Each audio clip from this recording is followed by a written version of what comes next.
Marilah kita bersorak-sorai untuk Tuhan, bersorak-sorak bagi gunung batu keselamatan kita. Biarlah kita menghadap wajah-Nya dengan nyanyian syukur, bersorak-sorak baginya dengan nyanyian mazmur. Sebelum memasuki ibadah pada pagi hari ini, mari kita mempersiapkan diri dengan mengambil saat teduh sejenak.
Pertolongan kita datangnya dari Allah yang menciptakan langit dan bumi serta segala isinya, dan yang tidak pernah meninggalkan hasil perbuatan tangannya.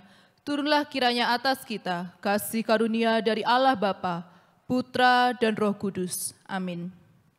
Shalom jemaat yang terkasih. Mari saat ini kita memberikan pengagungan, penghormatan tertinggi bagi Allah Tritunggal, hormat bagi Allah Bapa.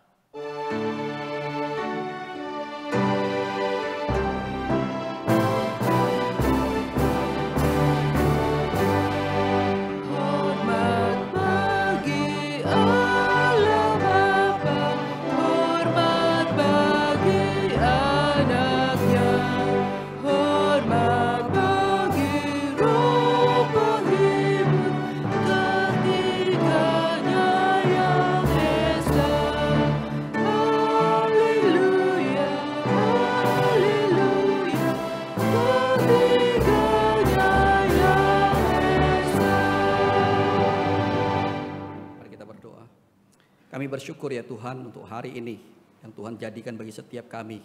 Kami bersyukur untuk hidup yang Tuhan berikan, untuk kesehatan yang Tuhan berikan, dan terlebih lagi kesempatan kami boleh datang beribadah menyembah kepada Engkau. Karena kami sadar siapa kami Tuhan yang boleh menghadap Engkau yang Maha Kudus. Kami tidaklah layak, kami tidaklah pantas, kami orang berdosa. Tetapi kami bersyukur Tuhan, oleh karena karya penebusan Kristuslah yang melayakkan kami, yang memantaskan kami untuk boleh datang menghadap Engkau. Itu sebabnya Tuhan pagi ini kami datang dengan penuh ucapan syukur. Kami datang untuk menyembah Engkau. Kami datang untuk menikmati hadirat-Mu. Kiranya Tuhan yang boleh memimpin, menyertai di dalam ibadah kami hari ini. Biarlah segala pujian, hormat, kemuliaan kami berikan kepada Engkau Tuhan. Terpujilah Engkau, demi nama Yesus Tuhan kami berdoa. Amin. Jemaat dipersilakan duduk.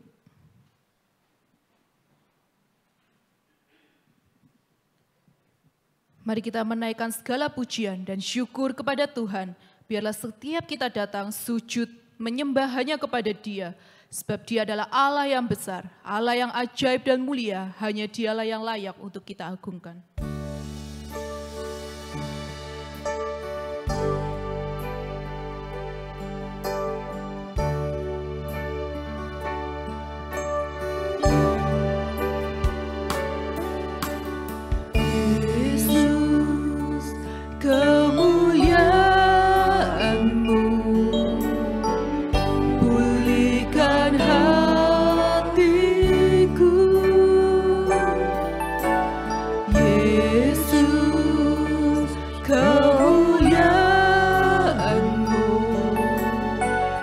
Berkati hidupku, Yesus, Yesus, kemuliaan-Mu,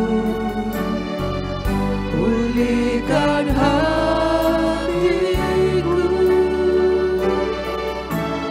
Yesus, kemuliaan-Mu, berkati hidupku. segala pujian, segala pujian, syukur bagimu. Kau hadir dalam hidupku, kini ku datang sujud di hadapanmu, memujimu, menyambamu. Yesus, ku menyembah, segala pujian, segala pujian, syukur bagimu. Kau hadir dalam hidupku, kini ku datang sujud di hadapanmu, memujimu, menyembahmu. Yesus, ku menyembahmu. Sekali lagi katakan, segala puji hanya bagimu Tuhan. Syukur bagimu,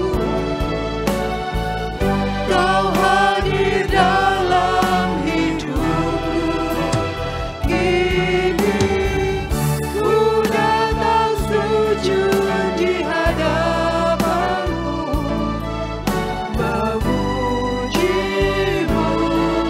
menyembahmu. Yesus, ku menyembahmu.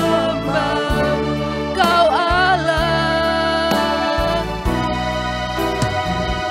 Kau Allah yang besar, ajaib dan mulia. Kau Yesus yang selalu membuatku terpesona. Segala pujian bagimu ya Tuhan. Hanya Kau yang layak. Kau Allah, Kau Allah yang besar, ajaib dan mulia. Oh Yesus yang selalu membuatku terpesona. Segala pujian bagimu ya Tuhan. Hanya Kau yang layak. Hanya Kau, hanya Kau yang layak Tuhan.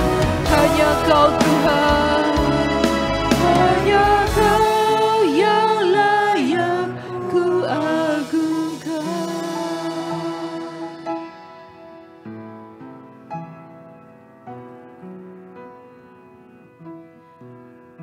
Tak pernah sedetik pun Tuhan meninggalkan kita. Penyertaannya membuktikan kasih-Nya kepada setiap kita. Apapun yang menjadi pergumulan kita saat ini, tetaplah berharap sekalipun di dalam kesesakan, dan tetaplah percaya walau tidak melihat, sebab Dia adalah Bapa yang setia.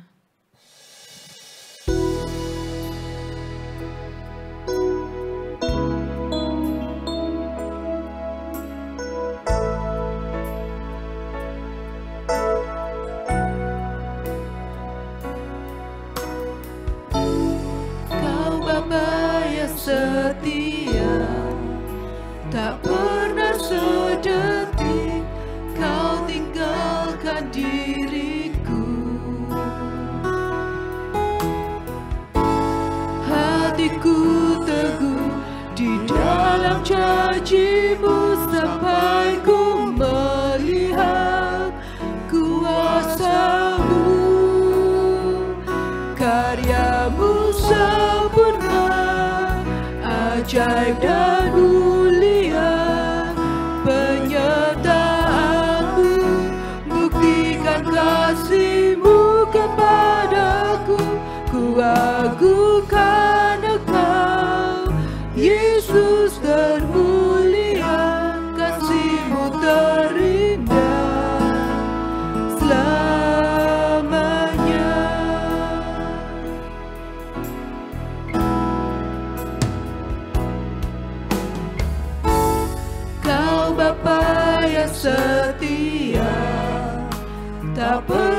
sedetik kau tinggalkan diriku, hatiku teguh di dalam janji-Mu sampai ku melihat kuasa-Mu. Karya-Mu sempurna, ajaib dan mulia, penyertaan-Mu buktikan kasih-Mu kepadaku. Ku agungkan Engkau, Yesus termulia, kasih-Mu terindah selamanya. Ku tetap berharap di dalam kesesakan, ku tetap percaya walau tak melihat.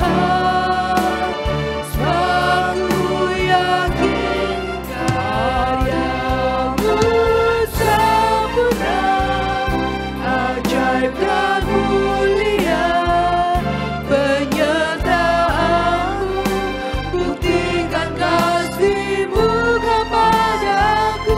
Ku agungkan Engkau, Yesus termulia, kasih-Mu terindah. Karya-Mu sempurna, ajaib dan mulia, penyertaan-Mu buktikan kasih-Mu kepadaku. Ku agungkan Engkau, Yesus termulia, kasih-Mu terindah, kasih-Mu terindah selamanya.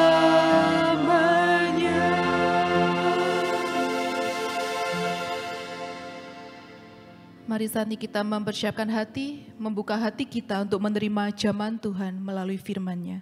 Bersama kita pujikan Roh-Mu yang hidup.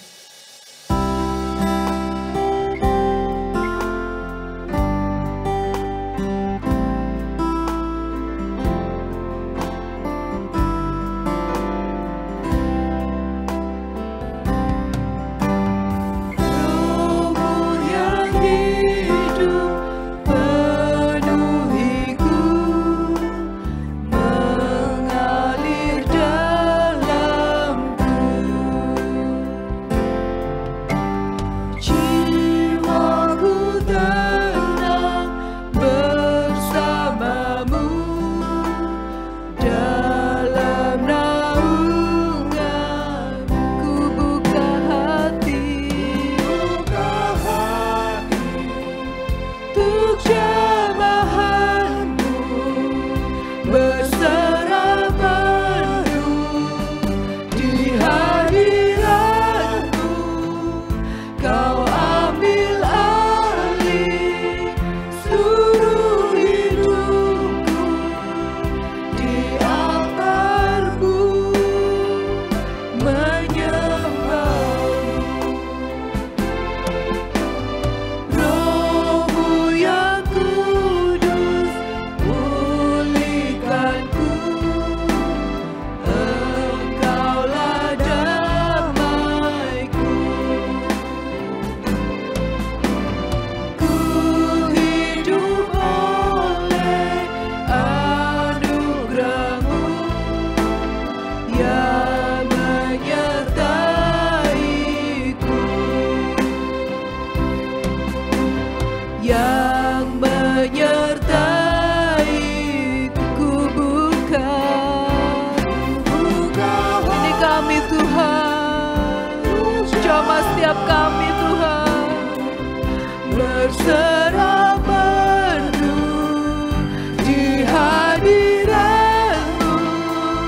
Kau ambil alih seluruh hidupku, di altar-Mu menyembah-Mu. Jemaat diundang untuk bangkit berdiri. Roh-Mu yang hidup penuh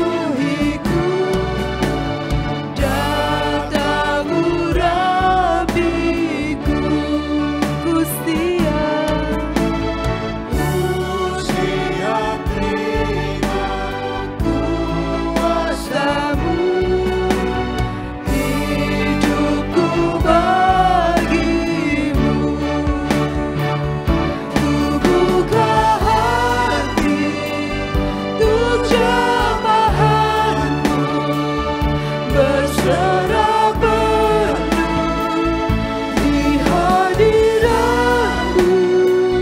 Kau ambil alih seluruh hidupku, di altar-Mu menyembahku bukan jamah kami Tuhan, kami siap Tuhan. Berserah penuh di hadirat-Mu. Kau ambil alih seluruh hidupku, di altar-Mu menyembahmu. Roh-Mu yang hidup penuhiku, mengalir dalam. Mari kita berdoa. Hati kami siap ya Tuhan. Biarlah Roh-Mu yang kudus bekerja di dalam hati kami, mengambil alih seluruh hidup kami.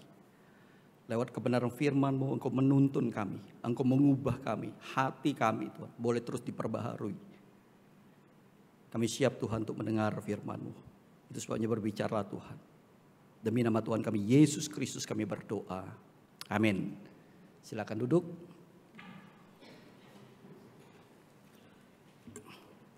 Shalom. Ya, gimana kabarnya? Ya, puji Tuhan ya. Sehat-sehat ya. Ya, Saudara, hari ini kita akan berbicara tentang Kristus ya di dalam keluarga. Kita akan baca dari Mazmur 128. Saya baca yang ganjil, Saudara baca yang genap. Dari Mazmur 128.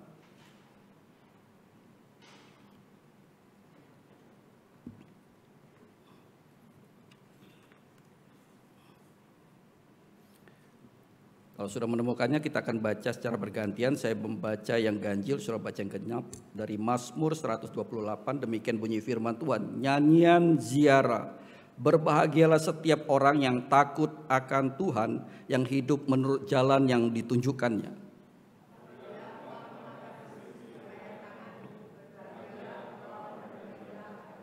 Istrimu akan menjadi seperti pohon anggur yang subur di dalam rumahmu, anak-anakmu seperti tunas pohon zaitun sekeliling mejamu.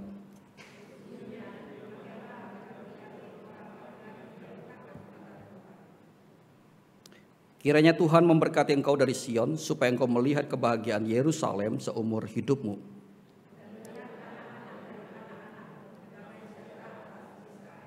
Oke, sedemikian jauh bacaan kita. Nah, Saudara, di dalam ayat 1 dikatakan berbahagialah orang yang takut akan Tuhan, atau diberkatilah orang yang takut akan Tuhan. Ada janji pemberkatan dari Tuhan bagi orang-orang yang takut akan Dia. Nah, Saudara, berkat apa yang Tuhan sediakan bagi orang yang takut akan Dia? Di dalam ayat 3 dikatakan istrimu akan menjadi seperti pohon anggur dan yang subur di dalam rumahmu, anak-anakmu seperti tunas pohon zaitun sekeliling mejamu. Saudara bayangkan ya, di meja makan semua kumpul ya, semua berbahagia menikmati hasil jerih lelah ayahnya atau papahnya. Saudara, ini gambaran tentang apa? Gambaran tentang keluarga yang harmonis, bukan? Keluarga yang rukun satu dengan yang lain gitu ya. Jadi ini gambaran tentang keharmonisan yang digambarkan oleh pemazmur. Nah, Saudara, ini keharmonisan adalah satu kata yang makin langka yang kita temukan di dalam dunia ini. Makin sulit kita menemukan keluarga yang harmonis gitu ya. Berdasarkan data, ini data perceraian di Indonesia. Kalau Saudara lihat grafiknya itu terus naik ya. Itu berarti jumlahnya terus bertambah.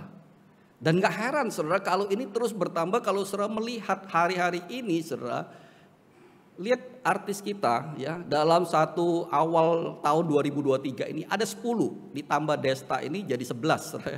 Ini yang tercatat Saudara, belum yang tidak tercatat. Jadi gak heran Saudara kalau angka perceraian itu makin marak, dan hari ini jadi sesuatu yang tren kayaknya ya.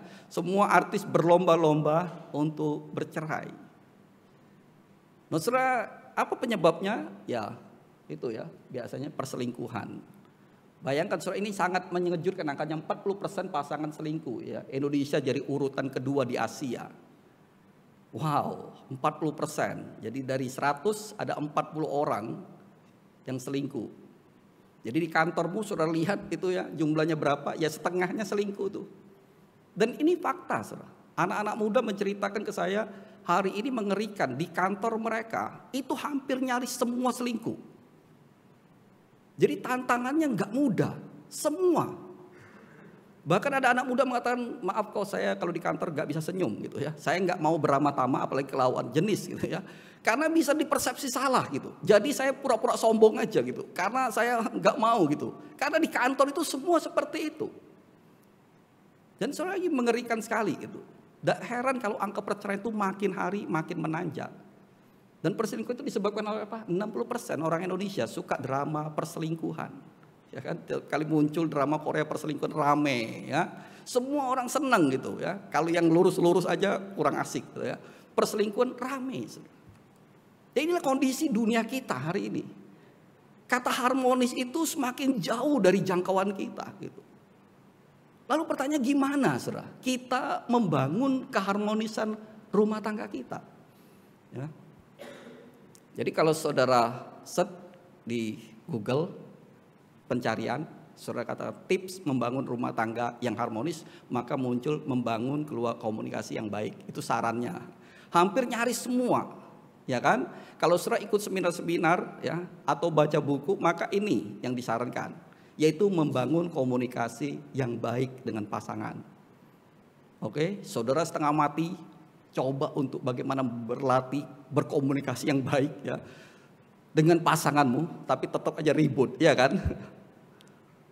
Kenapa? Persoalannya bukan ada di komunikasi, saudara. Ya, maafkan saya.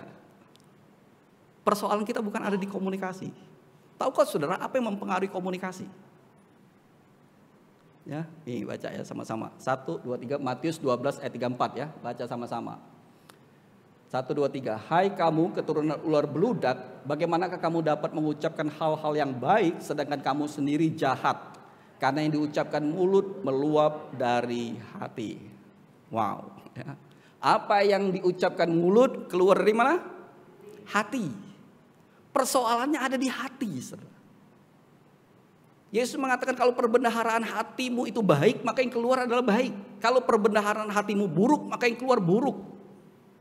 Komunikasi kita, ucapan kita bergantung dari hati yang mempengaruhi. Saya kasih contoh, saudara. Ini, ya. Saudara baca Kejadian 2 ayat 23 sama-sama. 1, 2, 3. Lalu berkatalah manusia itu, inilah dia tulang dari tulangku dan dari dagingku. Ia akan dinamai perempuan sebab ia diambil dari laki-laki. Oke.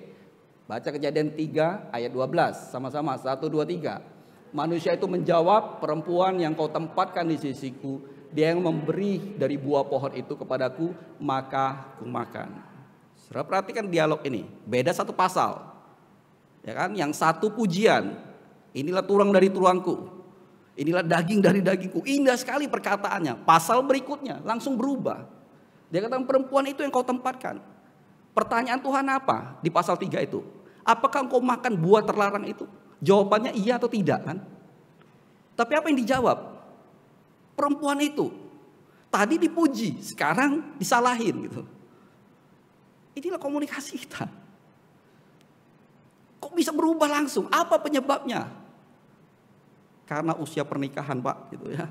Yang Kejadian pasal 2 itu masih honeymoon ya. Yang pasal 3 itu sudah 15 tahun, 20 tahun, 50 tahun pernikahan gitu. Itu bahasanya kita kan. Ya kan, kalau honeymoon puji itu cantik sekali kamu hari ini, sayangku, cantikku, manis sekali gitu. Kalau kesandung, kenapa kesandung gitu. Memang ini mejanya salah tempat gitu ya.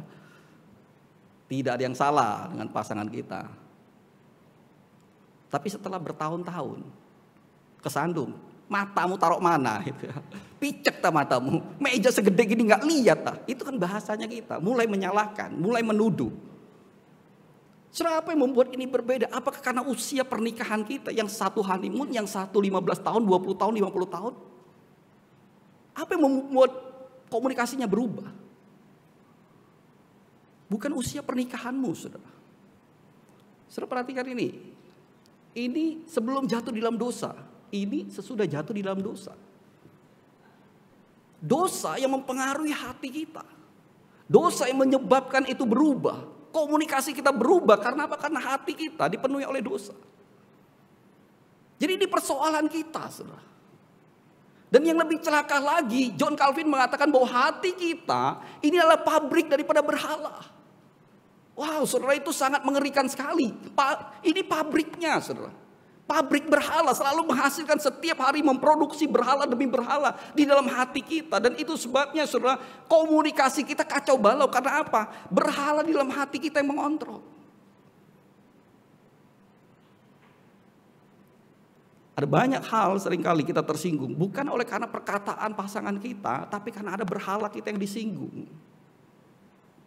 Dan itu sebabnya, saudara, pada waktu saya konseling pranikah dengan penginjil saya, dia mengingatkan tuh, kamu harus cari tahu apa batasan yang gak boleh dilanggar, yang membuat kamu sakit hati kalau itu dilanggar. Jadi kedua belah pihak harus menentukan apa aja gitu. Saya waktu itu mengatakan hal yang paling sulit saya terima, yaitu orang mengatakan pada saya kurus. Saya sakit hati entah kenapa, saudara. Ya, sampai sekarang belum gemuk-gemuk, saudara. Tapi saudara tenang aja, saudara bilang saya kurus, puji Tuhan, haleluya. Itu dulu, saudara, ya. Sekarang saya sudah bertobat, ya. Karena apa? Ternyata ini anugerah Tuhan buat saya. Ada banyak orang kepengen kayak saya, makan banyak, nggak gemuk-gemuk, gitu ya. Semua orang kepengen kayak saya. Tanya saya resepnya, nggak ada, anugerah Tuhan, gitu ya. Resepnya cuma itu, anugerah Tuhan. Saya makan banyak, saudara, ya. Tapi saya nggak gemuk-gemuk, ya. Saya diet itu sebentar aja turun balik normal. Jadi stabil begini-begini aja. Tapi sekarang sudah lebih gemuk. Saudara, dulu lebih kurus dari ini. Saudara bisa bayangkan. Pernah saya tidur di lantai gitu. Dalam tidur saya antara sadar gak sadar, terus papa saya bergumam ya. Ngomong dia, kasihan ya anak ini, kurus sekali. Ya memang saya terbuka gitu bajunya, kelihatan semua tulang-tulangnya, saudara. Jadi dia kasihan sekali gitu anak ini. Sedih papa saya lihat saya. Anak ini kayak orang kurang makan gitu. Dan saya minder sekali. Setiap kali orang ngomong saya kurus, saya entah kenapa marah. Itu berhala di dalam hati saya. Dan saya ingatkan istri saya, jangan singgung-singgung soal fisik ya. Emosi saya. Tapi sekarang enggak, saudara. Orang bilang saya kurus, terima kasih, puji Tuhan ya. Karena orang pengen badan seperti saya gitu ya. Slim terus katanya ya. Nah, saudara, itulah berhala di dalam hati kita yang seringkali mengacaukan komunikasi kita. Kita seringkali marah, emosi, tersinggung. Itu bukan oleh karena perkataannya, tapi karena ada berhala di dalam hati kita yang disinggung. Rasa aman kita, keegoisan kita, kepentingan diri sendiri, mengutamakan diri sendiri. Itu yang seringkali tersinggung dan itu meledak, saudara. Mengacaukan komunikasi kita. Persoalannya ada apa? Hati. Lalu bagaimana, saudara, kita menyelesaikan ini? Bagaimana kita mengatasi ini? Nah, saudara, Paulus ya di dalam Efesus pasal 5, pasal 6, ketika dia berbicara tentang pernikahan, tentang keluarga, dia enggak langsung berbicara tentang pernikahan, tentang keluarga, bagaimana komunikasinya, bagaimana menjalinnya. Dia enggak berbicara tentang itu. Apa yang dilakukan? Dia mulai membereskan tentang apa? Persoalan dosa kita, relasi kita dengan Kristus. Karena ini penyebabnya, karena ini masalahnya di dalam rumah tangga. Itu sebabnya, saudara, ini ya, Efesus pasal 5 ayat 1 sampai 2, dia buka dengan kalimat ini. Baca sama-sama, 1, 2, 3.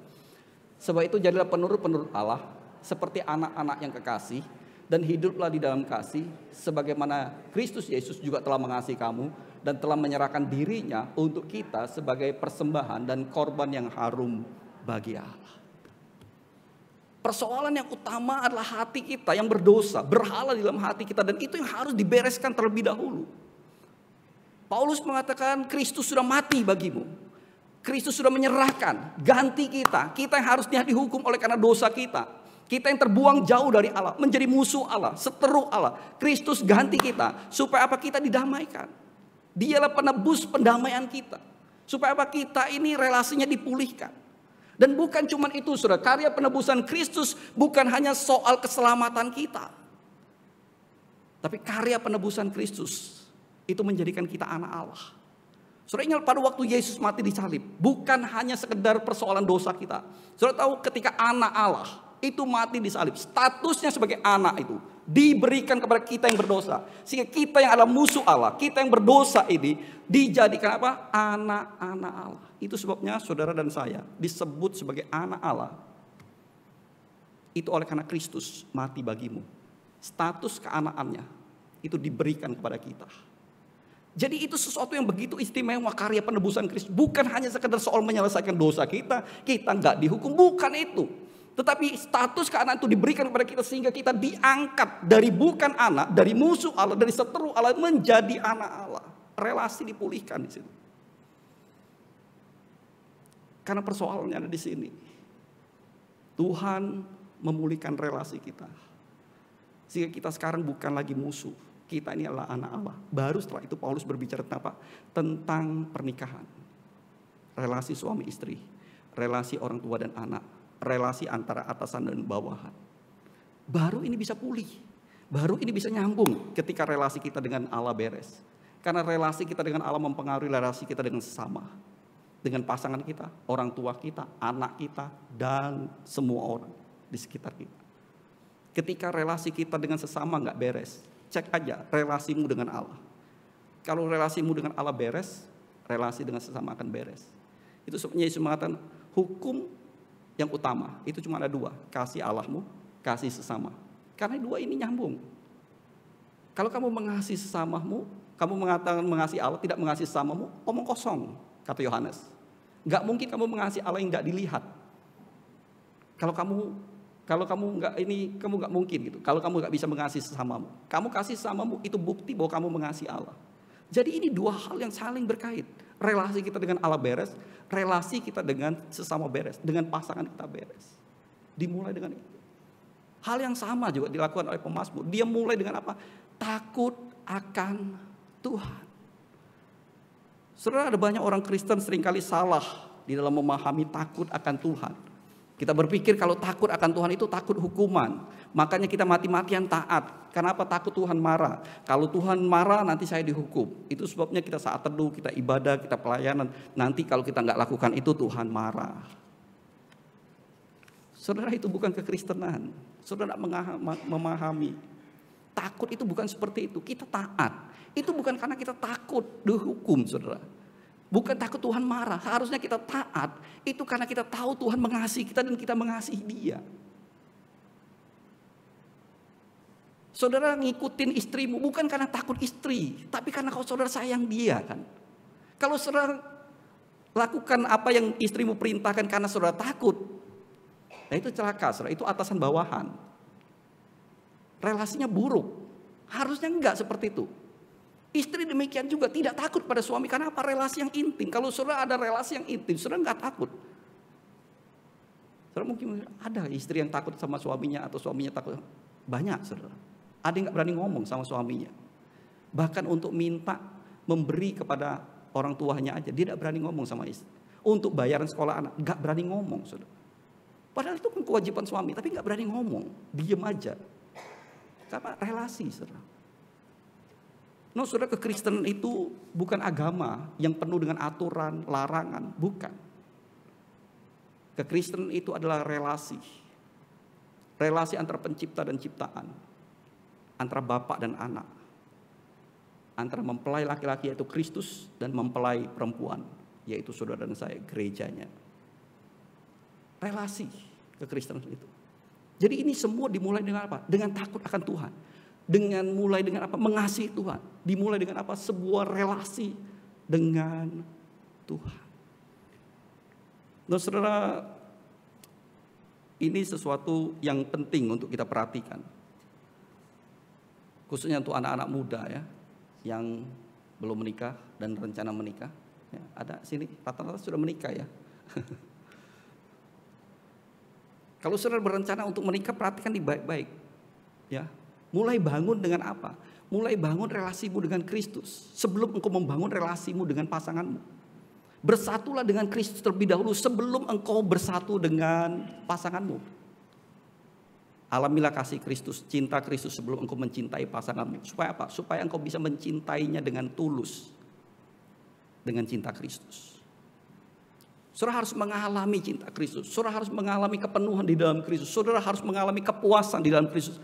Cukup di dalam Kristus. Kalau enggak, saudara akan mengalami begitu banyak kekecewaan di dalam pernikahan.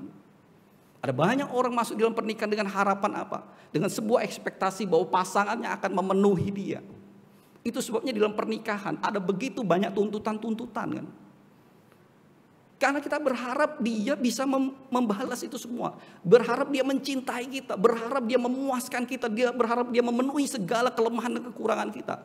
Kita nggak sadar bahwa pasangan kita juga menuntut yang sama. Dia juga penuh kelemahan, penuh kekurangan, nuntut yang sama untuk dipenuhi. Akhirnya apa? Cekcok, saudara. Saling tuntut kan. Saya nggak nyangka loh kamu seperti ini. Saya berpikirnya begini. Begitu kan bahasanya kita. Karena apa? Ekspektasi. Kita ini kosong. Lalu kita masuk dalam pernikahan. Kita berharap dia ngisi. Dia juga berharap kita ngisi. Lah orang sama-sama kosong. Apa yang terjadi? Ya kacau. Itu sebabnya sebelum engkau masuk dalam pernikahanmu. Harusnya engkau sudah penuh. Penuh di dalam Kristus. Cukup di dalam Kristus. Sehingga ketika waktu kita masuk dalam pernikahan, apa yang terjadi? Kita memberi. Kita tidak nuntut dikasihi, kita memberi kasih itu. Karena apa? Penuh, cukup, kasih Kristus cukup. Kita masuk dengan utuh, bukan dengan kurang. Bukan dengan kosong. Tapi dengan penuh, lalu kita bisa memberi. Demikian juga dengan orang tua dan anak. Orang tua harus penuh, anak juga harus penuh. Supaya apa? Tidak saling tuntut. Seringkali saudara karena orang tua kosong. Dia tidak bisa mengejar apa yang dia mimpikan dulu. Dituntut kepada apa? Anaknya. Nah, kamu harus jadi dokter ya. Karena dulu papanya mau jadi dokter gak bisa. Gitu. Otak gak nyampe. Gitu ya. Jadi ya anaknya disuruh ya. Kamu belajar yang tekun. Tuntut sedemikian rupa. Nanti jadi bisnismen ya. Masuk sekolah bisnis aja gitu. Lanjutkan usaha apa-apa. Padahal anaknya punya cita-cita yang lain. Saling tuntut. Karena apa? Karena gak puas dengan diri sendiri. Dilimpahkan ke orang lain. Itu sebabnya saudara mulai ya, dengan apa? Dengan relasi dengan Tuhan. Penuh dengan Tuhan. Ketika relasi kita dengan Kristus itu beres, saudara itu akan berdampak kepada apa? Kepada relasi kita dengan pasangan kita. Ya. Perhatikan ini. Nah, saudara, ada banyak orang Kristen itu salah paham berkaitan dengan keluarga. Banyak orang berpikir keluarga itu suami, istri, anak. Itu keluarga yang utuh dan sempurna. Kalau nggak punya anak, stres. Atau belum dikaruniai anak, stres. Karena apa? Dia merasa keluarganya nggak utuh. Tidak, saudara. Kalau saudara baca Alkitab baik-baik, di dalam ordo, susunan keluarga. Di dalam 1 Korintus, ya pasal 11 ayat 3, Paulus cuma menyebutkan 3 ini. Kristus kepala suami, suami kepala istri. Selesai. Anak di mana? Kenapa nggak masuk? Pernah tanya nggak? Enggak, kita cuma baca aja. Karena inilah keluarga di dalam Kristus, utuh, tidak kurang. Seringkali persepsi kita itu dipengaruhi oleh dunia. Keluarga yang utuh harus punya anak. Enggak. Di dalam Kristus suami istri Kristus cukup. Kalau kurang itu tanpa Kristus, baru itu keluargamu tidak sempurna. Keluargamu kurang tanpa Kristus. Kenapa anak tidak dimasuk? Saudara ingatlah suatu hari anak akan keluar dari keluarga ini. Keluar dari kakakmu kan. Yang itu yang seringkali kita lupa. Makanya kan nanti terakhir ya cuman ini aja. 3 ini, gak ada lagi. Anak akan keluar. Jadi keluarga yang utuh ya ini gitu. Nah ini harus kita pahami saudara. Jadi saudara jangan berpikir, loh keluargaku enggak ini. Dan ini akan mempengaruhi banyak hal. Seringkali kita ini nuntut anak ya. Orang tua nggak berani melepaskan anaknya, khususnya anak laki-laki. Seringkali kita minta, hormati ya saya, hormati, ikut terus. Dicawe-cawe keluarganya. Kita lupa kalau anak kita sudah menikah, ingat itu dua keluarga yang berbeda. Apalagi papa dengan anak laki-lakinya. Ingat saudara baik-baik, kalau saudara punya anak laki-laki, pada waktu dia berkeluarga, saudara ngomong sama dia, ingat itu dua kepala keluarga yang berbeda. Jadi jangan saudara perlakukan dia terus anakmu seperti dulu. Ingat, waktu dia berkeluarga dia adalah kepala keluarga. Dia punya otoritas, dia punya pilihan, dia punya kuasa atas keluarganya. Engkau tidak bisa masuk seenaknya. Itu dua keluarga yang berbeda, saudara. Jadi kita harus sadar, harus juga belajar untuk melepas nantinya. Ini keluarga yang berbeda. Kenapa? Ada begitu banyak kasus bagaimana orang tua, khususnya keluarga Chinese, itu terus menerus berpikir anaknya itu anaknya sampai mati. Dan dia harus hormat, tunduk, tidak boleh bantah, tidak boleh apapun. Di bawah kungkungan kuasanya. Padahal enggak, saudara. Ingat ketika dia berkeluarga itu dua keluarga yang berbeda. Dan ketika saudara berbicara dengan anakmu, engkau sedang berbicara antara kepala keluarga dan kepala keluarga. Itu sudah levelnya sejajar, saudara. Makanya keluarga, ya ini tiga ini. Dan saudara perhatikan ini, suami, istri, Kristus. Makin jauh suami dari Kristus, makin jauh istri dari Kristus, hubungan suami istri jauh. Ya kan? Makin mereka dekat, makin dekat. Dekat lagi, makin dekat. Ya. Ini kalau dua-duanya jauh, ya jauh. Apalagi kalau salah satu, saudara. Makin jauh. Ya, biar adil ya. Ada yang istrinya dekat dengan Kristus, ada yang suaminya dekat, itu makin jauh, saudara. Nah, kita itu harus beriring, berjalan bersama-sama. Supaya apa? Kita ini makin dekat, makin dekat, makin dekat. Bertumbuh bersama di dalam Kristus. Nah, saudara, di sini kita melihat pentingnya apa? Persekutuan keluarga. Atau yang gereja kita sering dengar yaitu mesbah keluarga. Kenapa? Di situ kita belajar berfirman bersama, kita berdoa bersama, kita bersekutu bersama, bertumbuh bersama di dalam Kristus. Dan hasilnya apa? Relasi kita satu dengan yang makin intim. Itulah berkat yang kita terima pada waktu relasi kita dengan Kristus itu beres, terus menerus berjalan bersama. Saudara, saya pernah punya pengalaman ini. Satu kali di awal-awal pernikahan ya biasa ya, cekcok saudara ya. Jadi jangan dipikir, ngantuk ya. Jangan dipikir keluarga hamba Tuhan, wah aman-aman jalan sentosa ya. Enggak ya, sama dengan keluarga pada umumnya ya. Jadi pernah ribut, jadi ya biasa ya, tidak mau ngalah. Apalagi saya, kepala rumah tangga, hamba Tuhan. Ya masa ngalah gitu ya. Jadi terus menerus dari pagi bersitegang. Nah, karena kita sudah biasa membangun mesbah keluarga ya, dari sejak kami menikah. Jadi awal kami menikah, hari pertama komitmen kita mulai dengan mesbah keluarga. Jadi waktu hari pertama sudah selesai pesta, malam itu di hotel kita langsung buka dengan mesbah keluarga. Kita berdoa bersama, baca firman. Kita mulai hari itu sebelum keluarga berjalan. Jadi itu sudah kita lakukan sampai hari ini, saudara, enggak berhenti. Jadi sudah puluhan tahun kita lakukan itu sampai hari ini. Bukan karena saya hamba Tuhan, bukan. Karena saya cinta Yesus. Ya jangan selalu berpikir, bukan hamba Tuhan, enggak. Saya tidak lakukan itu karena saya hamba Tuhan. Tapi karena saya cinta Kristus, saya orang Kristen, biasa seperti saudara. Dan saya ingin melakukan firman dalam hidup saya. Sehingga apa yang saya bagikan bukan hanya omong kosong, saya lakukan dulu. Saya sudah berdarah-darah, gitu. Saya sudah lakukan itu. Nah, hari itu sudah ribut, bersitegang. Makin lama makin sore. Kita tahu malam kita akan mesbah keluarga. Dan itu perasaan sudah mulai mengganggu, gak enak, saudara. Karena apa? Sebentar lagi mau bersekutu bersama menghadap Kristus. Masa sampai berantem ya kan? Kalau saudara ada di gereja ini saling benci ya, saudara berdamailah ya. Masa nggak malu sama Tuhan itu? Datang ke gereja, muji Tuhan, haleluya. Tuhan itu baik, penuh kasih, mengampuni saya. Loh, nggak mengampuni saudaranya sendiri, satu gereja. Berantem. Nggak malu saudara ya.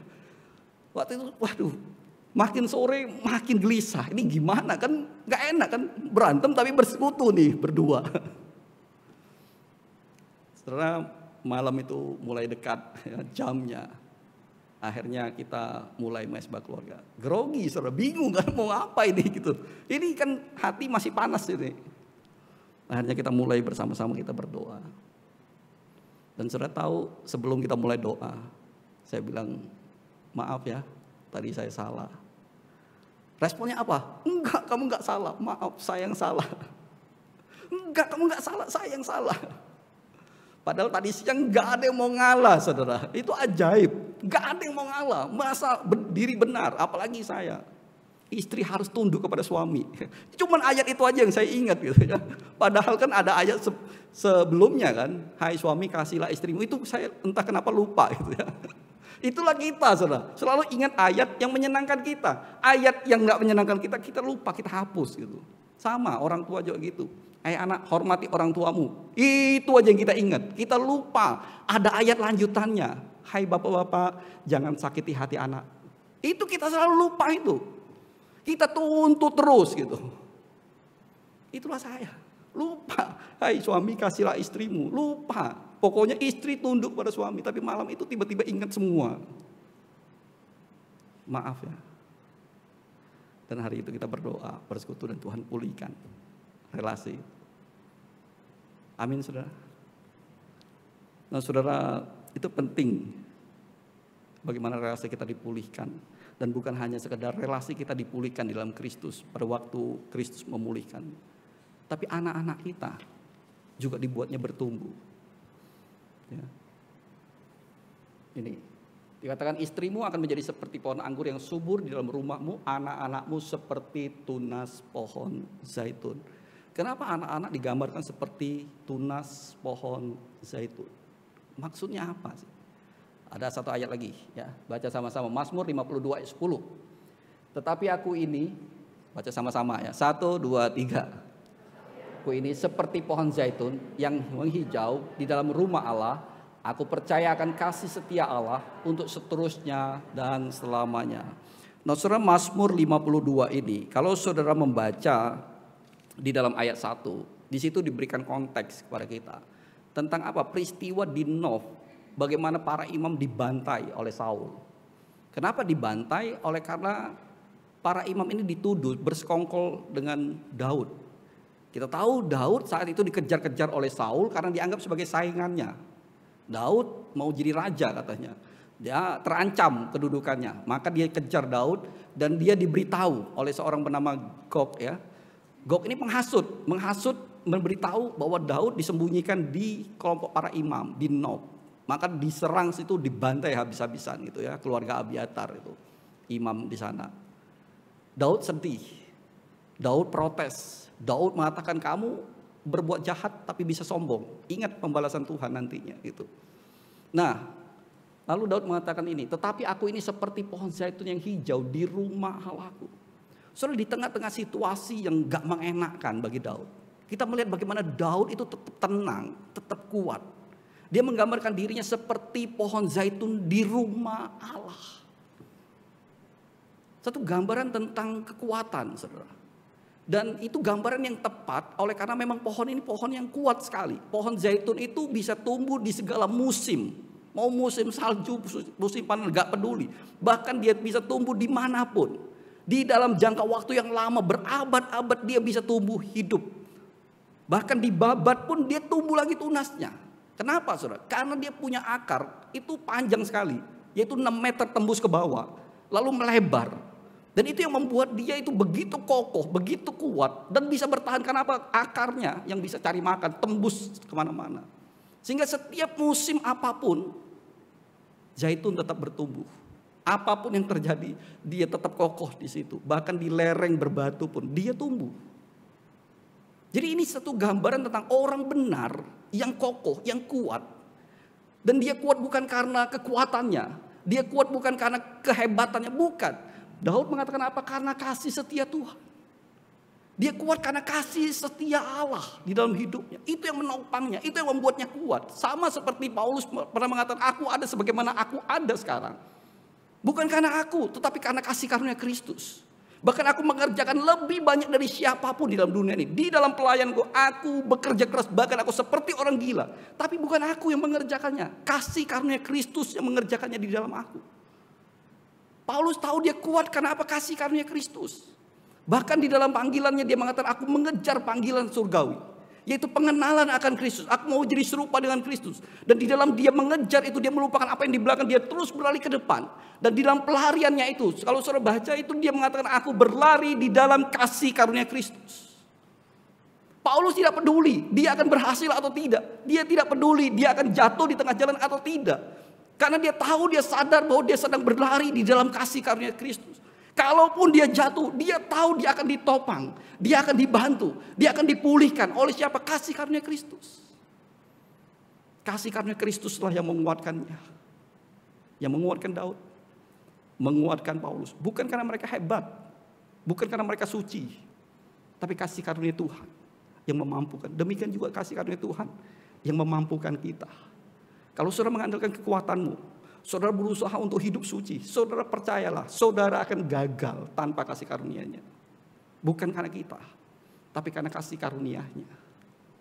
Saudara, ini gambaran tentang bagaimana orang benar yang ditopang kasih karunia, hidup kuat, hidup kokoh di dalam Tuhan.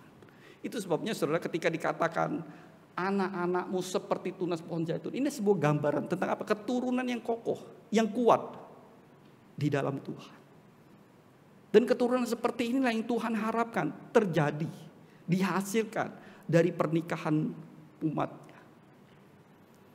Ya, baca sama-sama ini, Maleakhi 2 ayat 15. 1, 2, 3. Bukankah Allah yang esa menjadikan mereka daging dan roh? Dan apakah yang dikehendaki kesatuan itu?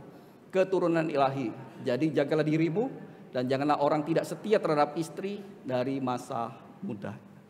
Apa yang diharapkan? Ketika Tuhan mempersatukan pria dan wanita, apa yang Tuhan harapkan dari kesatuan itu? Yaitu keturunan ilahi. Inilah yang orang Kristen gak pernah pikirkan.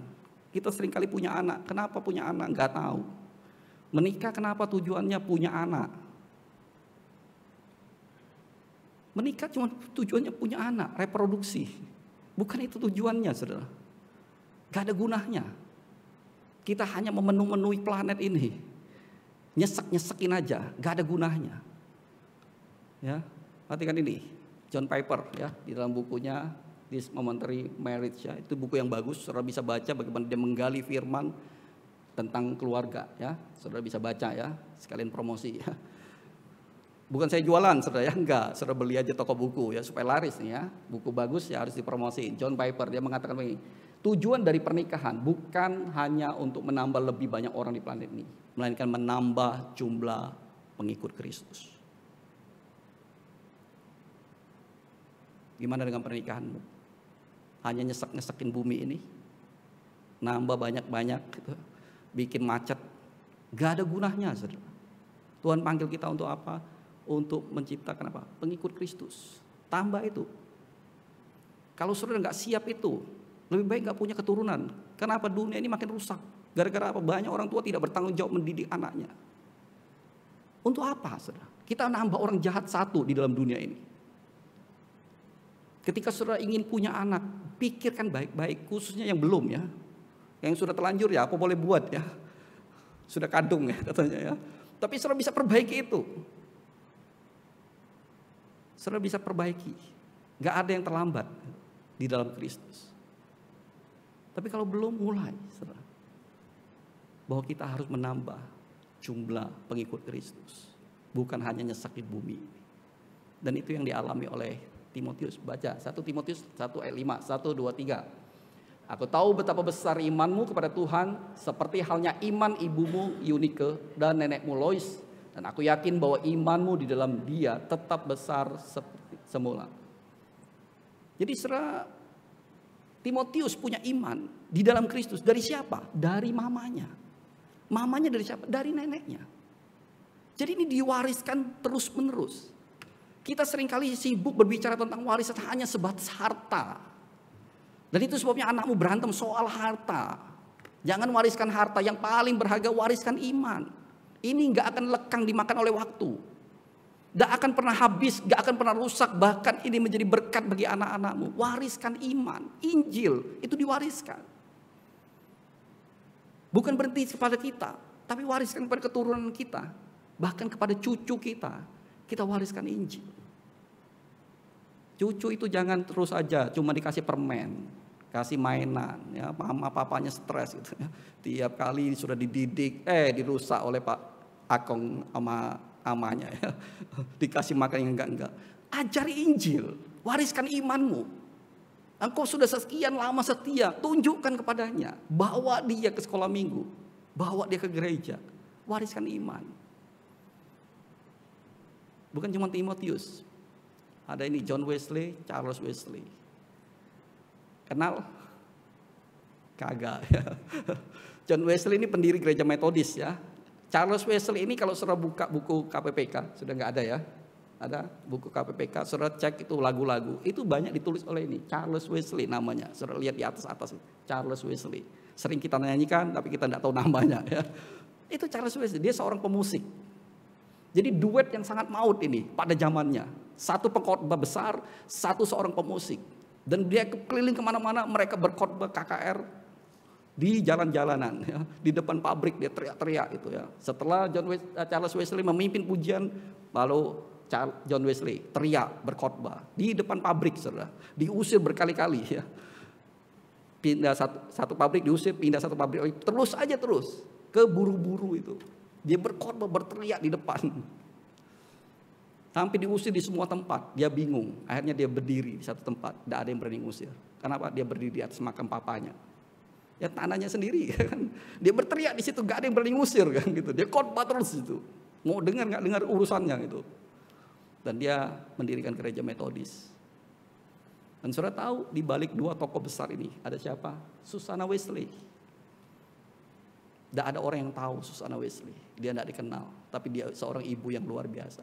Tiap hari dia ajak anaknya berdoa, baca firman, doa, baca firman. Tiap hari. Apakah dia pendeta? Bukan. Tiap hari dia ajak.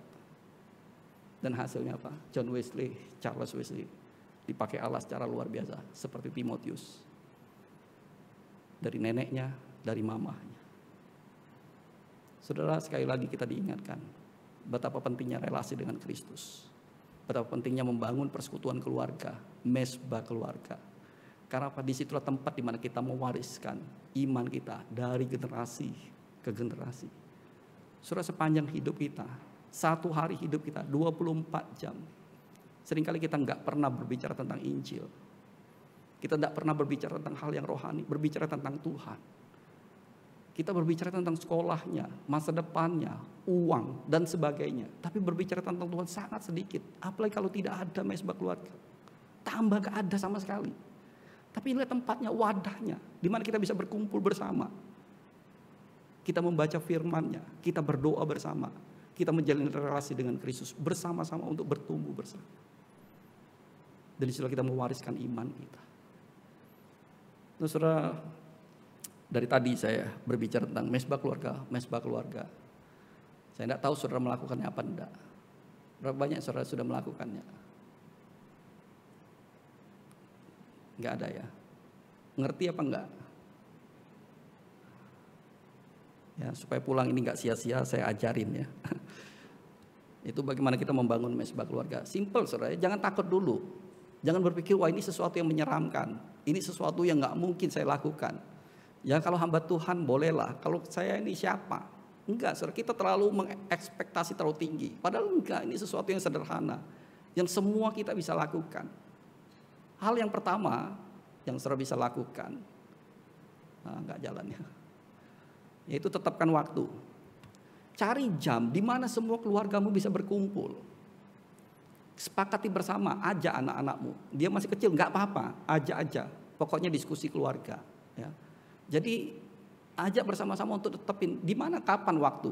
Jadi keluargamu bisa berkumpul. Kalau kami biasanya jam 9 sampai jam 10 karena di situlah kami bisa berkumpul bersama ya. Ada semua di rumah gitu ya. Karena kalau lebih pagi saya kadang belum pulang pelayanan ya.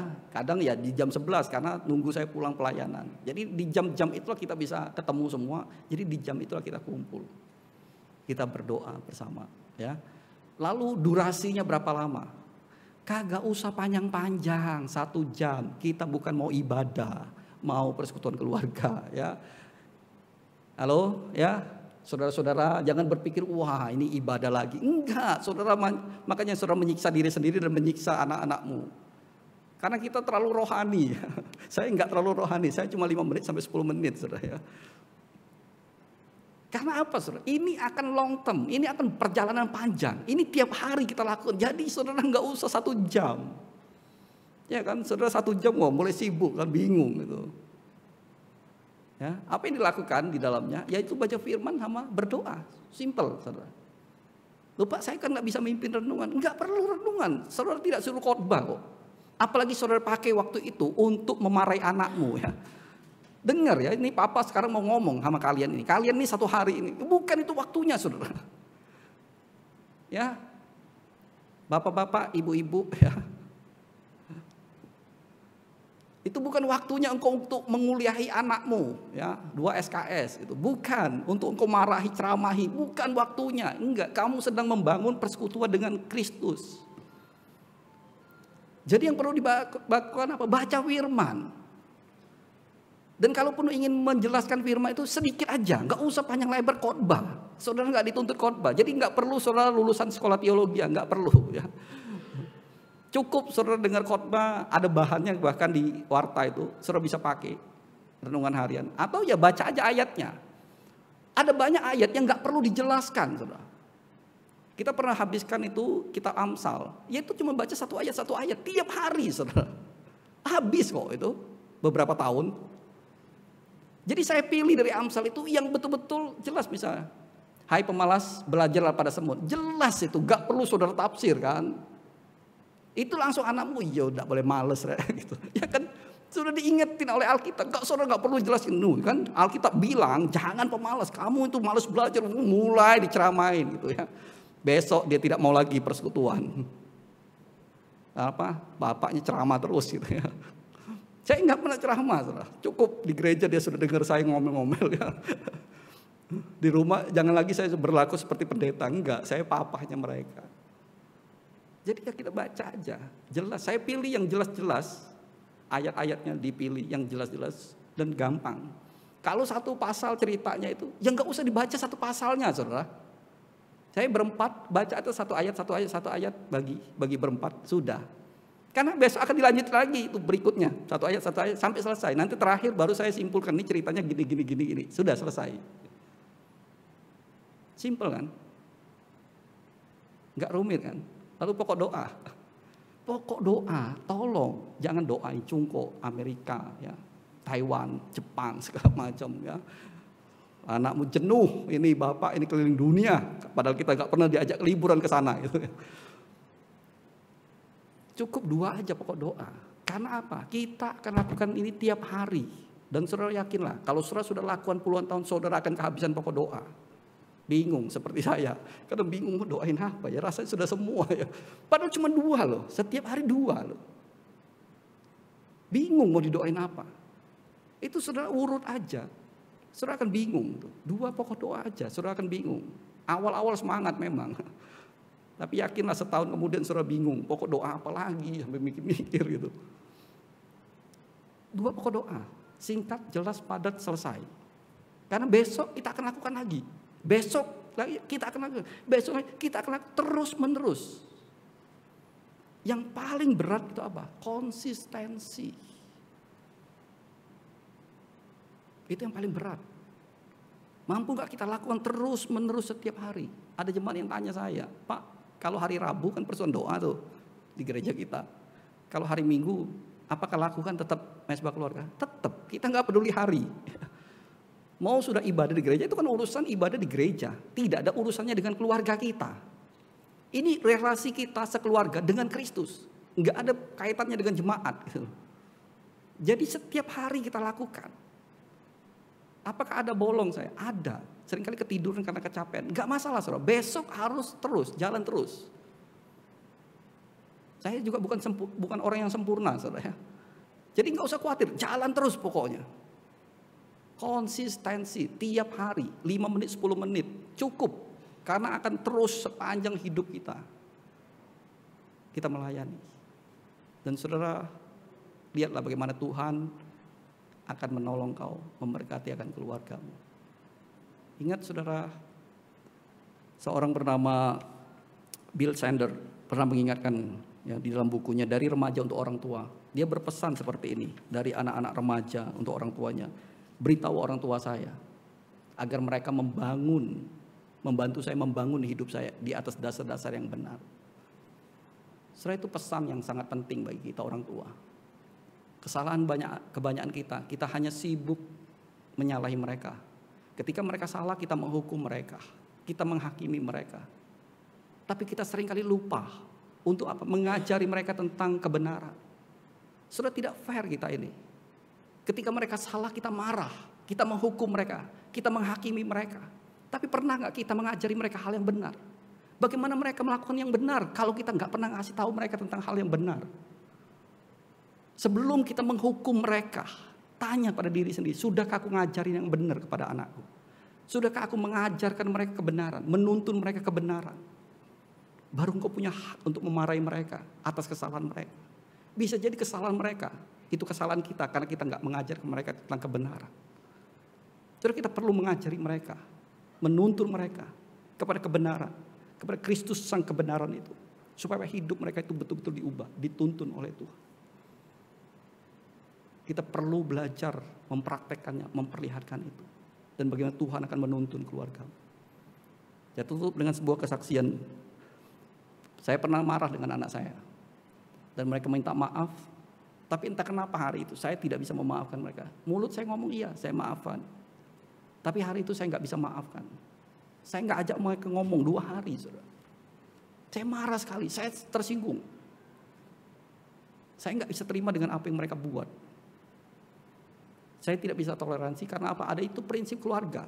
Jadi di keluarga saya tanamkan nilai. Dan ketika nilai itu dilanggar, saya nggak bisa terima. Kalau yang lain oke. Tapi ketika nilai ini dilanggar, itu sulit bagi saya untuk terima. Saudara, di dalam situasi itu Tuhan berbicara pada saya. Ya, jangan bilang jangan ada suara ya, enggak, saudara.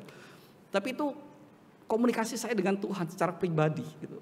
Tuhan ingatkan saya gitu. Kamu marah dengan anakmu, kamu jengkel dengan apa yang mereka buat. Sama, saya juga jengkel lihat hidupmu ini. Kamu pikir kamu lebih sempurna, lebih hebat dari mereka? Enggak. Ini kalau saya mau hukum, kamu itu sudah lama tak singkirkan. Untuk apa? Kamu pikir kamu itu hebat? Enggak, saya muak lihatmu. Tapi karena aku mengasihi engkau, aku enggak pernah hukum kamu. Aku mencintaimu, aku sudah mati bagimu. Aku sudah menebus hidup. Saudara, pada waktu saya ingat itu, hancur saudara. Di mobil saya menangis sepanjang jalan. Saya bilang, Tuhan ampuni. Saya berpikir saya hebat, saya sempurna. Tapi sesungguhnya saya ini kotor.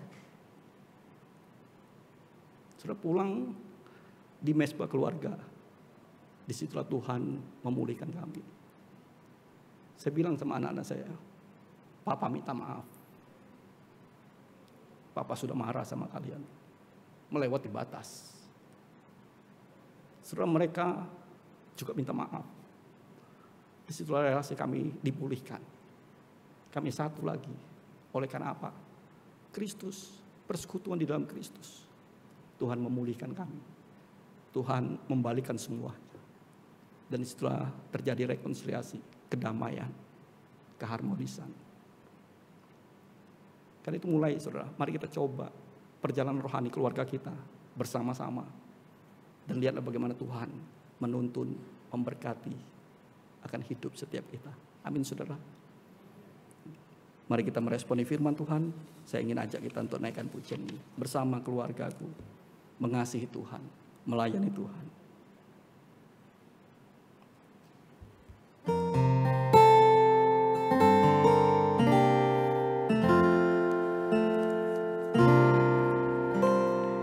Kami datang di hadirat-Mu dalam satu kasih, dalam satu kasih, dengan bersehati, berjanji setia sampai akhir, mengasihi-Mu, Yesus. bersama keluargaku melayani Tuhan. Bersama keluargaku melayani Tuhan, bersatu selamanya mengasihi Engkau. Tiada yang dapat melebihi Kasih-Mu ya Tuhan, bagi kami Engkau segalanya. Saudara, pujian ini adalah pujian yang pernah saya pilih pada waktu saya menikah. Saya sengaja pilih ini karena lagu ini menggambarkan komitmen kami untuk memulai pada waktu kami membangun keluarga di dalam Kristus.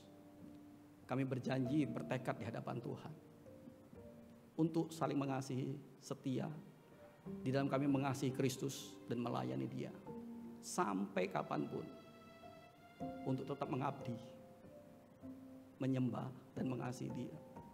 Saya rindu lagu ini juga boleh memberkati saudara, memulai komitmen yang baru untuk memulai perjalanan rohani keluarga saudara. Kalau selama ini mungkin sudah tidak mulai, mungkin sudah bingung, mungkin agak asing, tapi mari kita coba, kita mulai berjalan. Percayalah bahwa Tuhan dengan kasih karunia-Nya akan menguatkan saudara, menolong saudara, menuntun saudara. Saya undang kita sama-sama berdiri, kita angkat pujian ini. Ya, duduk barengan sama pasanganmu, gandeng, peluk pasanganmu, ya, jangan pasangan orang lain. Gak usah sungkan, gak usah malu, itu pasanganmu sendiri. Sudah diberkati oleh Tuhan. Ya.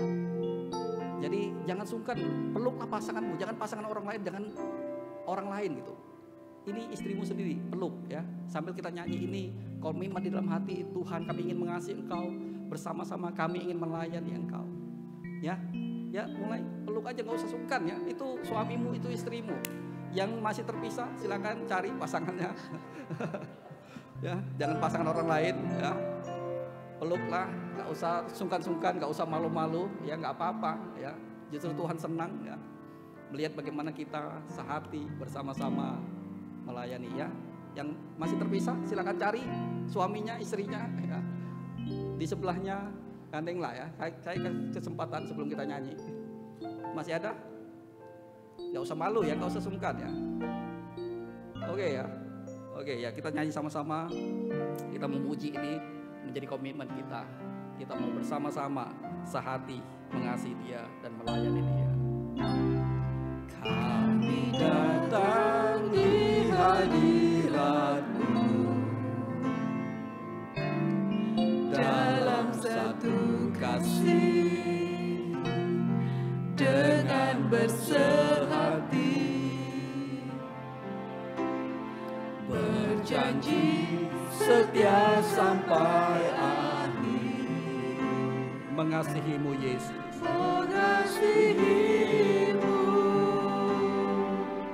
Yesus. Katakan bersama keluargaku melayani Tuhan, bersama keluargaku melayani Tuhan, bersatu selamanya mengasihi Engkau.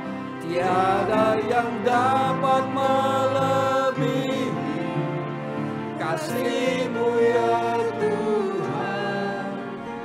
Bagi kami Engkau segalanya. Katakan bersama keluargaku melayani Tuhan, bersama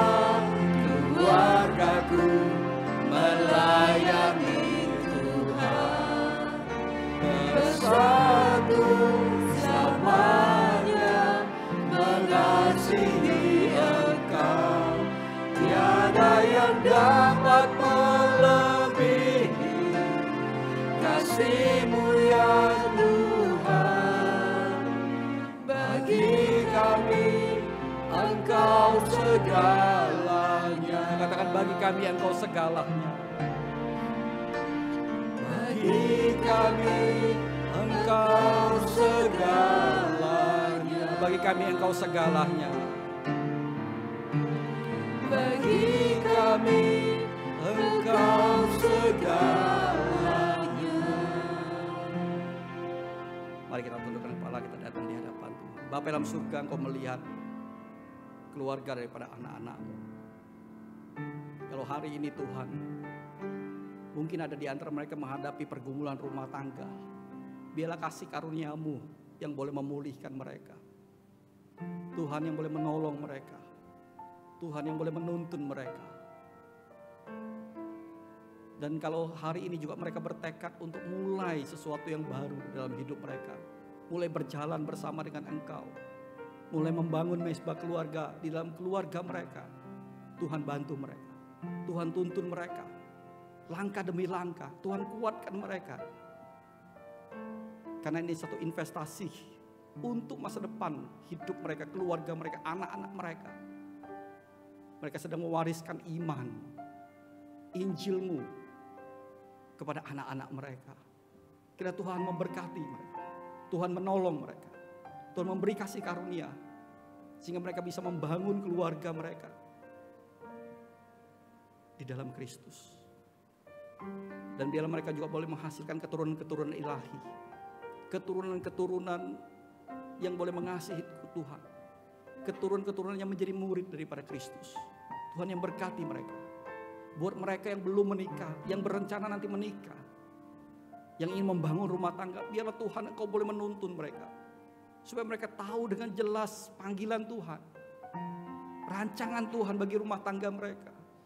Sehingga pada waktu mereka mengambil keputusan, mereka tidak hanya sekedar punya pasangan, punya keturunan, tapi mereka boleh membangun itu semua di dalam Kristus. Tuhan yang berkati semua. Tuhan sertai. Terima kasih, Bapak. Kami juga saat ini berdoa Tuhan untuk gereja-Mu, untuk pos PI Bukit Palma. Tuhan yang sertai, Tuhan yang tolong. Untuk pembangunan di sana, untuk izin. Kiranya Tuhan yang buka jalan, sehingga gereja di sana bisa dibangun Tuhan. Kami serahkan untuk pergumulan jemaat-Mu di sana. Tuhan yang juga boleh menuntun, memberkati mereka. Kami juga saat ini mengingat untuk Poliklinik Elion. Tuhan juga yang berkati, Tuhan juga sertai. Kami bersyukur Tuhan, ada banyak pasien yang boleh dipercaya. Biarlah itu bisa dilayani dengan baik, dengan kualitas yang baik. Tuhan pakai para pengurus yang ada di sana. Tuhan pakai juga para medis. Sehingga melaluinya lah Tuhan, kesembuhan yang daripada-Mu boleh datang bagi pasien-pasien yang datang ke sana untuk berobat. Kami serahkan semua pergumulan ini ke dalam tangan-Mu Tuhan. Ini doa kami. Demi nama Tuhan kami, Yesus Kristus kami berdoa. Amin.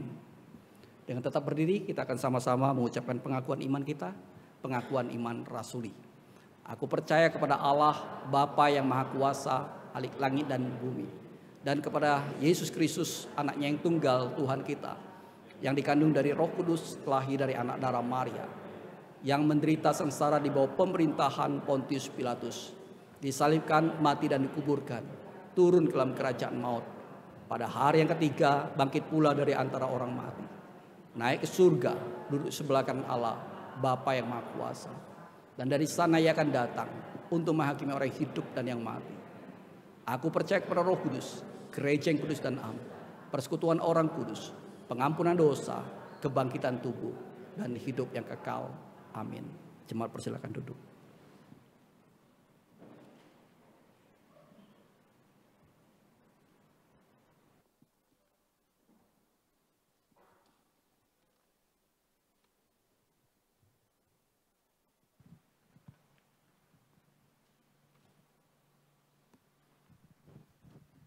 Tiba saatnya kita akan memberikan persembahan. Dengan penuh ucapan syukur, mari kita memberikan persembahan yang terbaik untuk Tuhan.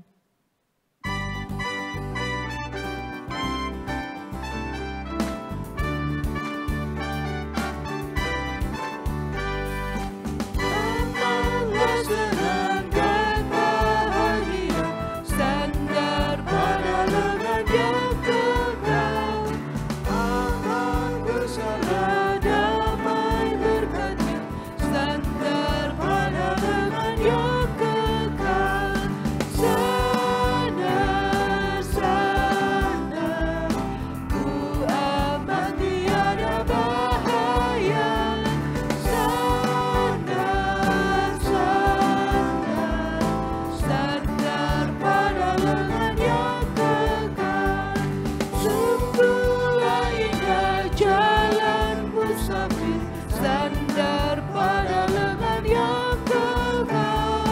Terang dan cerah langkah jalanku, sandar pada lengan yang kekal. Sandar, sandar, ku aman tiada bahaya. Sandar, sandar, sandar pada lengan yang kekal.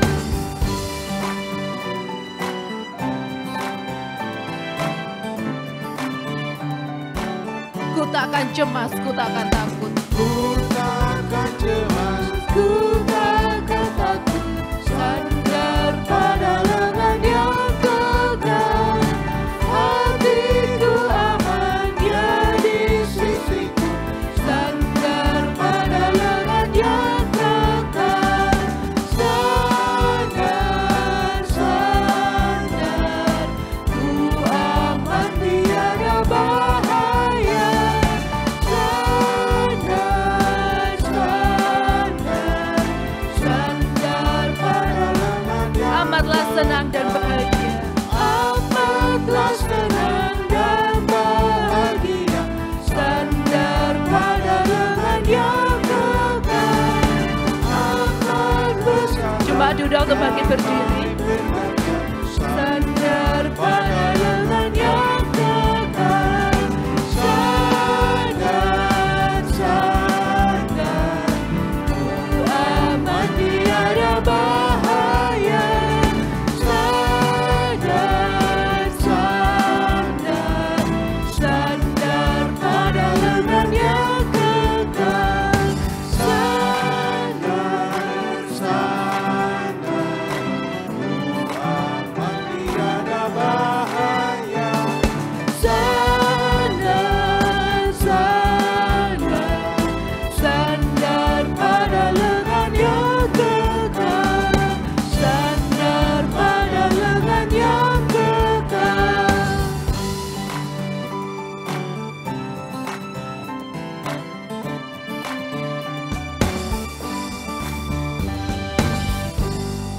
Mari kita berdoa.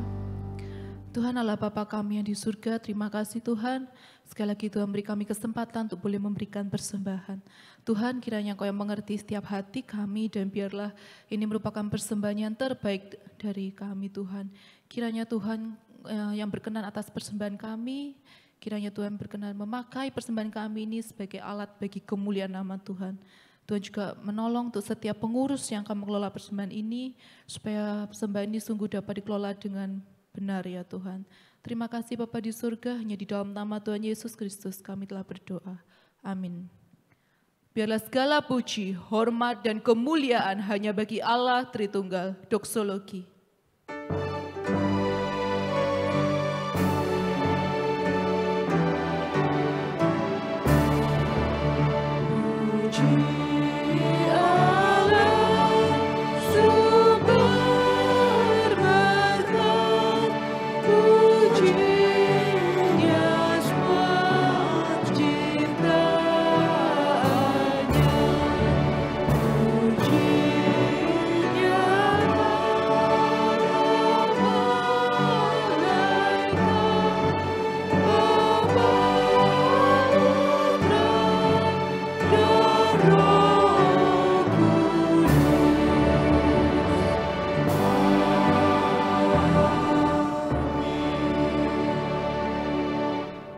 Jemaat yang dikasihi Tuhan, sebelum kau pulang arahkanlah hatimu kepada Tuhan dan terimalah berkat daripadanya. Diberkatilah engkau dimanapun engkau berada, diberkatilah pasanganmu, diberkatilah anak-anakmu, dan diberkatilah orang tuamu. Diberkatilah pekerjaanmu, diberkatilah studimu, diberkatilah engkau pada waktu masuk, dan diberkatilah engkau pada waktu keluar. Diberkatilah engkau oleh Allah Bapa, Allah Putra, dan Allah Roh Kudus. Amin.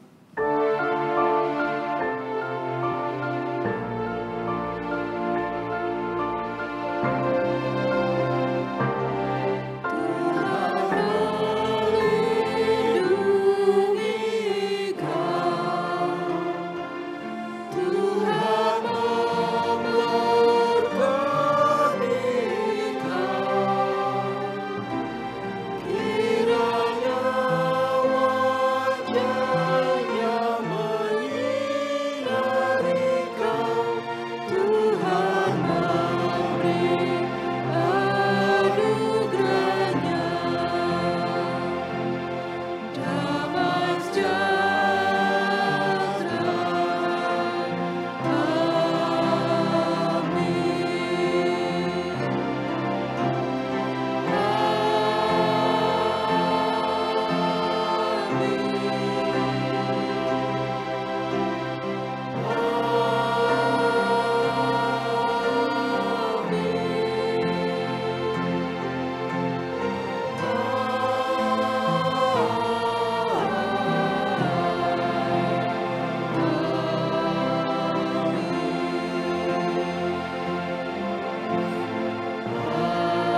duduk, doa teduh, ibadah kita selesai, Tuhan memberkati.